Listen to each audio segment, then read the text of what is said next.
There is so much information out there about the proper way to breathe when running. Whew, it can get a little confusing for an old girl just trying to figure out how best to breathe. Breathe through your nose, or don't breathe through your nose. Breathe through your mouth, or don't breathe through your mouth. Breathe through your nose and your mouth. Some people say it doesn't even matter how you breathe. Some people say, oh, it matters how you breathe. It can get a little confusing for the regular person just trying to figure out what is the most efficient and effective way to breathe. After 25 years of recreational running, I started the process of learning how to breathe through my nose. It was not quite as easy as I thought it was going to be. I'll share two major benefits. One was apparent almost immediately. The first week I started, I noticed one difference. This other benefit I didn't quite notice until several weeks, maybe even a couple months into my little experiment. And if you happen to make it to the end of this video, you'll see my little 1-year check-in. When I started down this journey, I wasn't even sure what my own breathing pattern was. I didn't really know if I breathed through my nose or through my mouth or a little bit of both. I kind of thought I was probably a nose breather. Uh-uh. Turns out when I'm running, I was full on mouth breathing in and out through my mouth. So I went on a journey, or more accurately, I went on a run, several runs over a 10-week period. And I started to log everything. I kept a video log of all my experiences, my complaints, my challenges, my aha moments, some of my successes, all of that. It did not start out well. Here's a quick look back at week number 1. I can't get more than 2 cycles of in and out breaths. I'm trying to shorten them, whatever, but I feel completely panicky by that second breath set and have to breathe through my mouth. I feel like my insides are going to explode. Like I have to open my mouth because I feel like it's too much pressure inside. My practical experience on my second day of trying is not convincing. Not to mention the very unfortunate and difficult situation with little snot bubbles that happen when I'm trying to breathe out. As I progress through, so many learnings, so many observations, so many things done wrong, a few things done right. Week number 2, still not going great. A bit discouraging. Was not able to do a lot of nose breathing. Huffed and puffed, and then I just was so distracted with trying to breathe in and out through my nose, and then the belly breathing. In the last half, the second half, really the last kilometer, I just threw it all out the window and said, just keep moving, breathe however I feel like I have to breathe. Although I was still struggling with my breathing at this point, I had a very early observation of my first benefit. The other thing that I've noticed consistently, even on the bad run, my recovery is quicker or less eventful, I guess. I catching my breath much sooner. And I don't have those heavy legs and sore muscles like I've always had.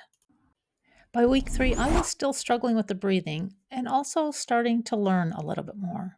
Still can't do multiple cycles of in and out through the nose yet, but it feels like I'm taking more breaths through my nose. Week 3 took me back to the resources, back to the experts. I was listening, I was reading, and I was trying to learn a little bit more this week about the science behind this and what I really should be focusing on to make this more successful. After reading and listening to all that information, by week 4, I started to shift my focus. I was starting to concentrate on my nose breathing throughout the entire day, not just focusing in on it during my run. I also started some of the exercises on the Oxygen Advantage app, which were very helpful for me, if nothing else, as a reminder to do this every day. Anyway, the breathing, best day yet. And for the first time, I'm feeling cautiously optimistic about where this might go. Week 5 reminded me that despite years of running, and whether it's nose breathing or mouth breathing, sometimes it's still tough to get out the door and start the run. While preparing this video and looking back through some of the old footage, I had several observations. One was in week 5, I really noticed that week 5 became less about the nose breathing and more about running in general. With the gift of hindsight, I didn't realize it at the time, but with the gift of hindsight, I would now say that this week represented a major shift in the struggle. It went well, breathing more and more in and out through my nose. It's such a huge difference from the beginning. And even though I'm frustrated that I can't do it more, I have to remind myself that, and I'm probably at half, maybe a little more than half of my run in and out through the nose. Oh, nasal resistance, not specific to any one week, but an ongoing issue. If you've watched any of my other videos, you'll see that this is a common pose for me after a run and sometimes during a run. If I could just run with that pressure on my upper nasal passages, oh, it would be so much easier. I don't know how someone with such a big head can have such small nasal passages and small ear canals, but week 6.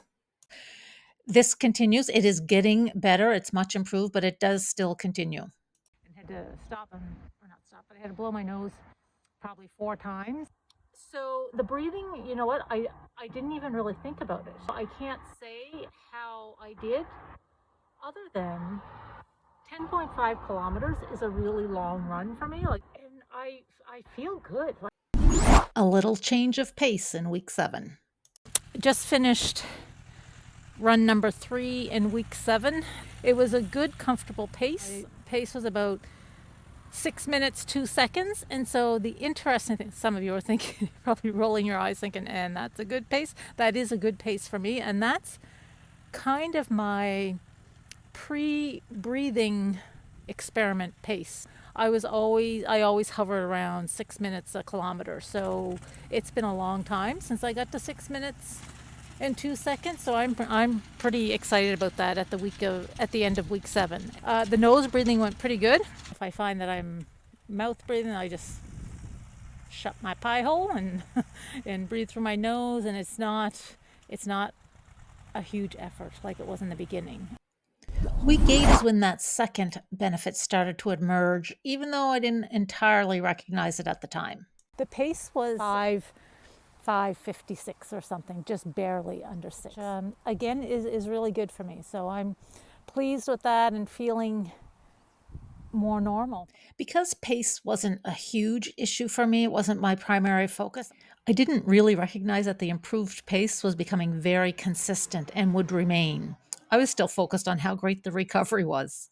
And the one thing that I would say over and over is the recovery is the biggest thing. Almost like the first week, I was feeling a difference in the recovery with the nose breathing. Like I do not have the heavy legs, the sore muscles, any of that the next day or later in the day, which is huge for me.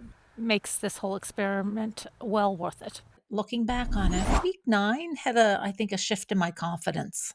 Well, I think I'm finding my groove with the nose breathing. Had a couple of great long runs. The breathing really is, as I keep saying, becoming more natural, and I think less and less to report on as the weeks go on here. I would say 75 to 80% in and out through my nose. I think that's probably the biggest learning for me. It's less about what you do in the run and more about what I do all day, slowing my breath down, in and out through my nose. That's, I think, where you really build the skill. The 10th and final week. Week 10, run number 1 is done. No issues. 10 weeks later, and a lot of work, a lot of concentration, a lot of things done wrong, a lot of things done right. But regardless, 10 weeks later, I'm doing 85, 90% of my runs with complete nose breathing with not a whole lot of effort. 1 year later, a little check-in. I wanted to do a little check-in because I don't really concentrate on the nose breathing anymore during my runs as I did when I was first learning in those first several weeks. And so because I was going through some old video footage and putting together a new video, I thought I better just do a run and really concentrate on it to make sure I'm still doing it and to check in with my pace, because I don't pay a whole lot of attention to that. When I started with the nose breathing, I did not do it to increase my pace or better my pace. I really did it because of all the health benefits that I was reading about it. So this run that I did today, pace was good. I think 5:50, 5:51, which is great for me, and actually better than a little bit faster than what my traditional pace has been prior to my nose breathing, which is funny because in those first few weeks, I was so slow, and probably because I had to just slow down so I could breathe. But now it has all evened out and perhaps improved a little bit for me. So all that to say, it is something that I wish I had started sooner. You can see my other videos that talk about all the other benefits that I experienced. And for me, the biggest one is the heaviness and the muscle soreness has all but disappeared for me. And again, you can see me talk about that in several of the other videos on my channel. Lots of lessons learned. The one thing I do know with absolute 100% certainty is that Yes, you do have to breathe while running, and that is the most important thing. But there are ways to do this more effectively and more efficiently if you're in this for the long haul. Remember, I'm not a health expert. This is simply my own experience. Always discuss new health initiatives with your primary care provider.